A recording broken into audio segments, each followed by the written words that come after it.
today going to pull out the CVs on the 80 series. So you can use this if you're dismantling your swivel hubs, because it's the same process, and obviously putting it back together is the opposing process. The reason why I'm pulling these out today is, if you haven't watched the video where I actually damaged my diff, something in there's not happy, check it out if you want to. But otherwise, pulling CVs, the shafts, everything basically apart so I can get the diff out, see what's broken, and then obviously going to get it fixed. First step of the process, obviously going to jack up the car, put it on jack stands, and get the wheels off the car.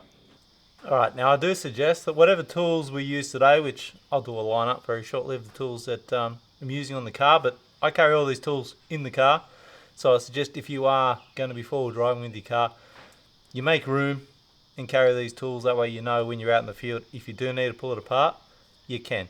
The jack I'm using, I have a jack in the car, but I'm just going to use a trolley jack today just because it's easier. But otherwise, out in the field, there is a jack in the car, which I'd normally use instead.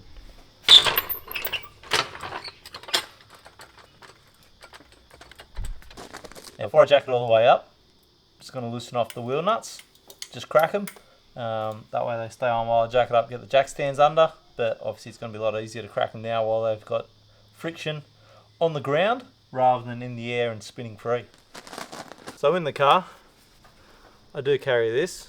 I mean, if you wanted to butcher it, you could probably use a screwdriver or a lever of some kind to undo the wheel bearing nut, but get yourself one of these. I mean, I got this one from Terrain Tamer. Just carry a cheap Audi socket set. This is a metric only socket set. I mean, it's the 80 series, just uses metric, nothing AF on it.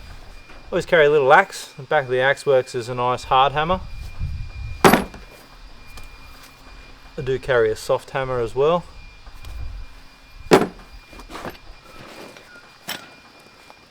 The original Toyota toolkit.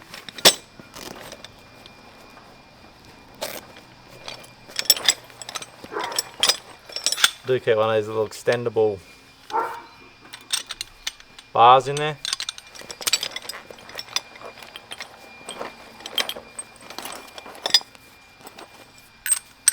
Obviously I have the lock nut for the wheels and the normal socket there for it. If I was using the original Toyota jack that's still going strong, then obviously I'd use the bars that are in this kit. And then I do have a separate tool roll where basically I just carry a little Stilson for anything bigger than what I have in the kit. There are some larger nuts on the on some of the rods on there, and you know, just in case you had to get something undone just out of the ordinary. Shifter,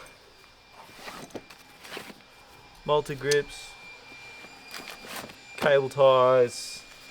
There's a little light tester, so obviously if you're trying to find something that's gone wrong electrically. Some little sockets, and then I do have a couple of bigger spanners which I use basically to undo the diff plugs. Obviously if I need to change the oil or if something's gone wrong and I've got to drop the oil in there, that's basically it. So tool roll's just got bits and pieces that I might need, but hopefully never have to use. One thing I should mention, I'm using jack stands today in the trolley jack. Obviously I do have a bottle jack in the car, which is the Toyota original one. Works perfect. Trolley jack's just easier to use at the moment. I can just roll it in and out. Jack stands, probably not going to carry jack stands in the car, but what you can do is obviously once you take the wheels off, roll the wheels underneath the chassis or somewhere that if the car does come down, or at least it's not going to come down on top of you while you're underneath the car. So if you did watch the video where I actually damaged the diff, you would see that I actually rolled the wheel underneath the car, just as an added safety in case for whatever reason the car came off the jack. So never rely just on your jack to hold the car up. Find something to put underneath there, otherwise don't get underneath it. If you're just changing a wheel or a tyre, well then obviously if it came down you shouldn't be under the car, you should be at the side of the car and it should be okay. Alright, so I'm just jacking under the diff. Obviously I want to get the wheels up in the air so I can get them off the car and get some jack stands underneath there.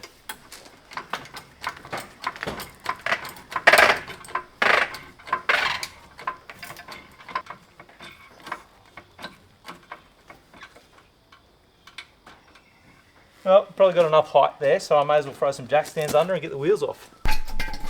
Oh, and if you're wondering why I'm not using the hoist, apart from the fact that I'm doing this as if it was out in the field, it's because I moved the hoist from where it was, and so the cable I had is no longer long enough. Hey John. Hey bro. What are you qualified in, mate? What's your qualification? My qualification? As far as trades go. Oh, just jack of all, mate. No, go on. Just tell us what your actual, like, you know, what your Sparky, mate. Sparky. Sparky. See that? Sparkies, mate. They just don't get around to lengthening their own cables. All right, let's get these wheels off.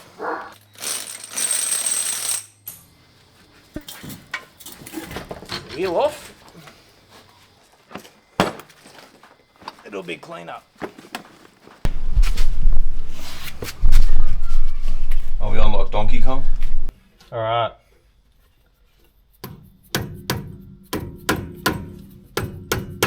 Let's tap the cap off. The soft one doesn't do it.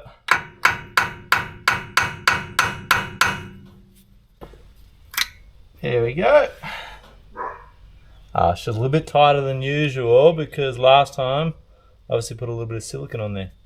All right, for this one here, there is like a ring on here with an opening. If you've got the proper spreaders, I'd suggest you use them. You have the proper spreaders? I do have them in the shed. When I did this out in the field, I actually used the a set of large screwdrivers.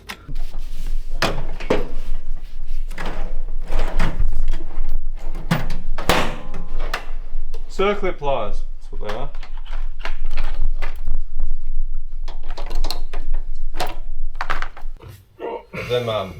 Them pliers been knighted. What? Have they got a knighthood? With this, Sure are, but yeah, they're nice. Just wondered, I don't know, I thought maybe the king, you know, just do what he does. It's got some circlip pliers. Hopefully this will work nice and easy. Here we go. All right, just got myself one of these magnetic little cups. Whoop, there we go.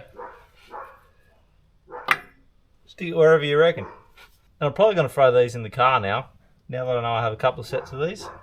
Oh, what am I guessing? 12? There you go, 12. Well, guessing I'm undoing these ones by hand. I forgot to mention that I do also carry an impact driver mainly for 10 pegs. It's just, I've got the screw-in one, so it's nice and easy. And I do carry a little drill bit kit that goes into the impact driver to make life easier when you're undoing and doing up the nut. Pick up the old 12 and undo some nuts.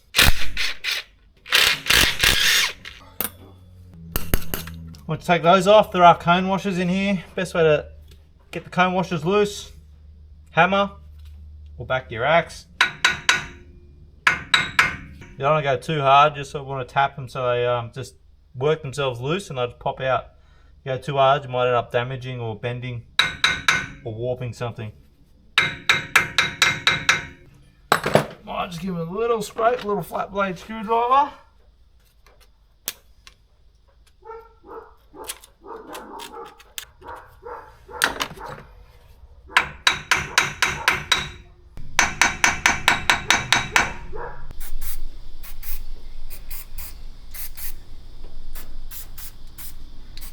When I did it when I was out on the bloody out on the track, they just popped. Pop, pop, pop.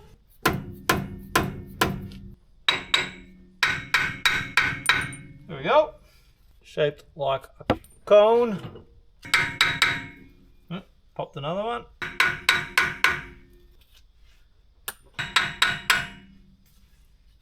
Oh, we had two of them pop at the same time. There we go. See that cut comes off. There is a seal to go back on there, which I'll probably order a new one. Obviously when I undo this out in the field, I didn't bother replacing it because I didn't have a seal with me. Next, we'll undo this nut. So on the Landcruiser, obviously you've got the lock nut or the bearing lock nut there.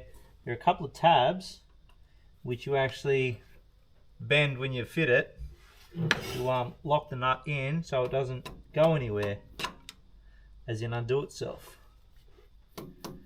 So just undo that gently. Obviously once you've done it up and undone it once or twice, you're probably going to want to replace it.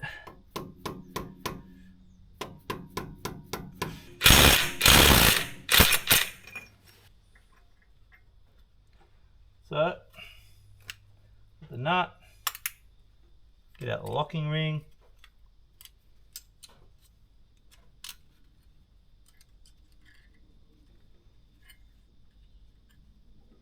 Alright, locks both ways, so that one's going on the opposing nut.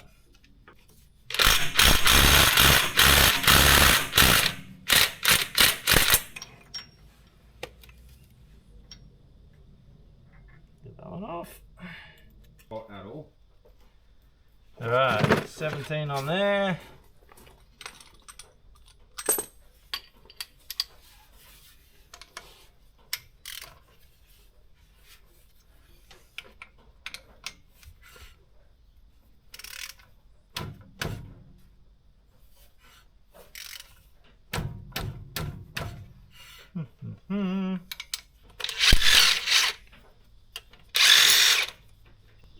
So I'm stacking these in order. I had the outer lock ring, the outer nut, the middle lock washer, the inner lock nut, that little washer there. Now we're down to the bearing. Trying to get your bearings right. Yep, I can already smell the diff oil though. Bearings out.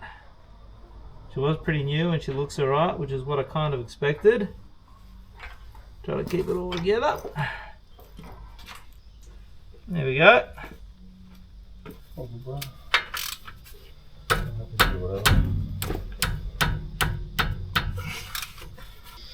Really want to get a set of flags, mate. Some flags, bro. Well, this disc. Give it all a crack.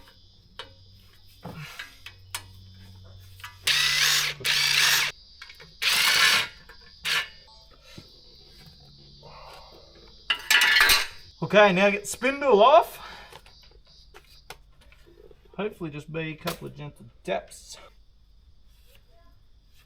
Just want to give it a bit of a tap so you sort of break the seal. Give it a little scrape with the screwdriver. Not hot, but you know, nice for it to be about 30 degrees or whatever.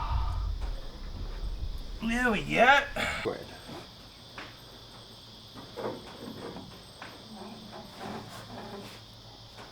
Slides out. Let me get.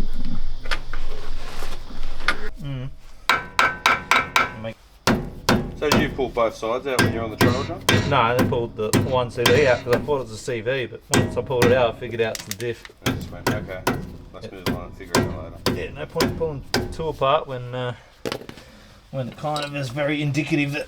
But she still drove all the way home from Victoria, so didn't go on the truck, so that's good. You can pass me the inox, could you, from over there? So got a bit of.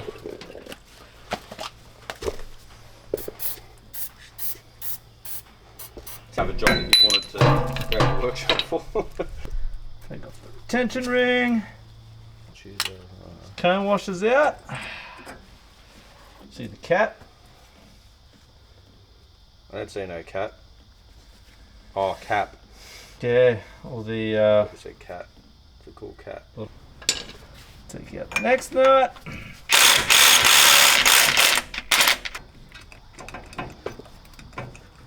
Ah!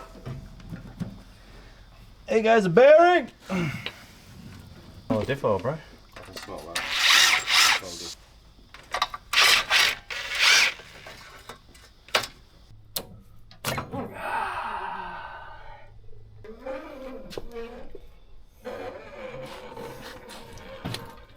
Oh, long boy. 24 on the diff sump plug, or the diff plug. Let's crack that bad boy. We'll get her out.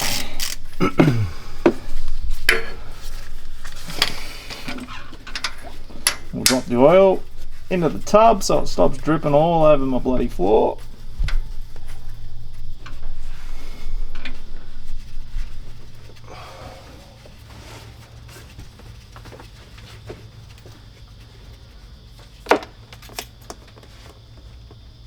Oh yeah, there is some Couple chunks in there. there's some chunks of metal in there.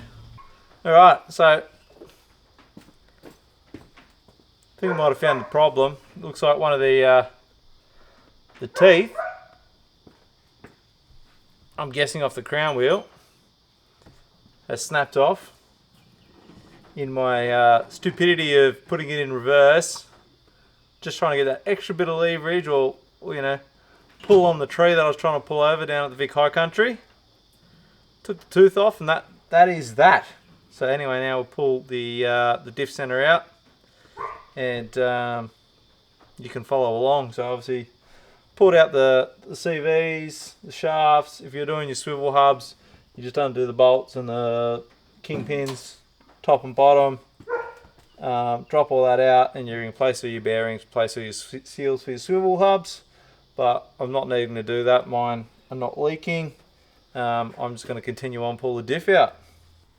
Alright, let's get this diff undone. Looks like it's all 14s. Where's my little baby ratchet? Here it is. And by the looks of it, my diff breather hose has already undone itself.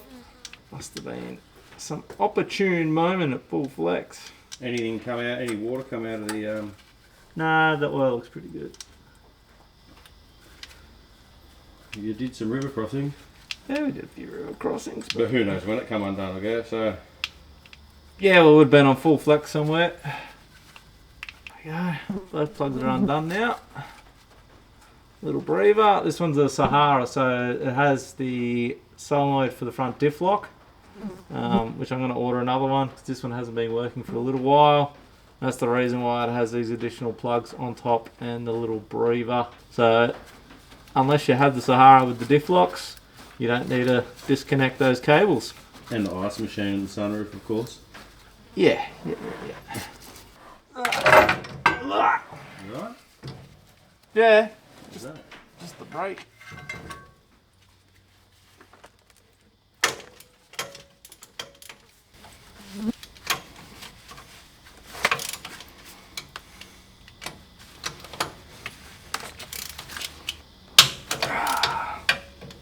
Satisfying sound.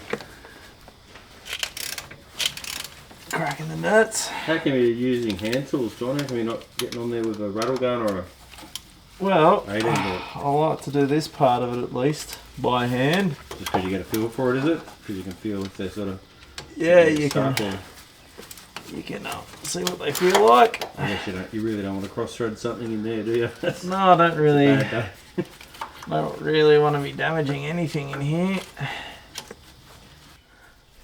Get a bucket, so I'm gonna put this in a bucket so I can take to the diff rebuilder. What do they just put the whatever new gear in there, do they, and then re-shim it or whatever and fucking... Yeah, do whatever they do. I'm happy pulling it apart and putting it back in, but yeah, diffs, they got backlash and all these settings, so I'll just leave it to a professional that's done it. Have you looked around to see about just getting a second-hand one, or is there not much out there?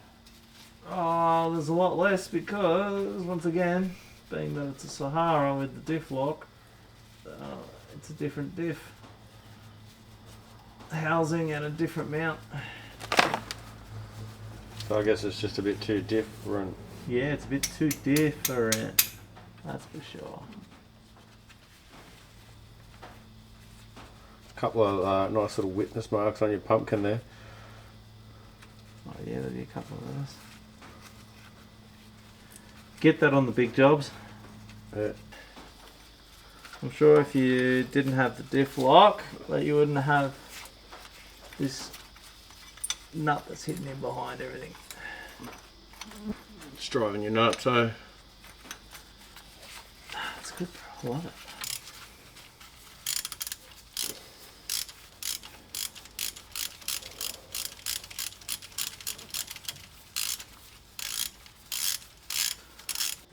There we go, it's just the one nut. Is that the centre coming out? Yeah.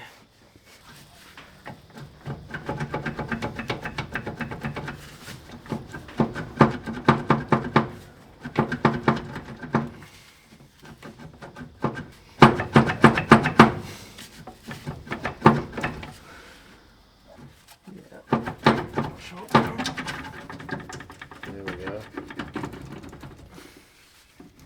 Last time I had the sway bar around.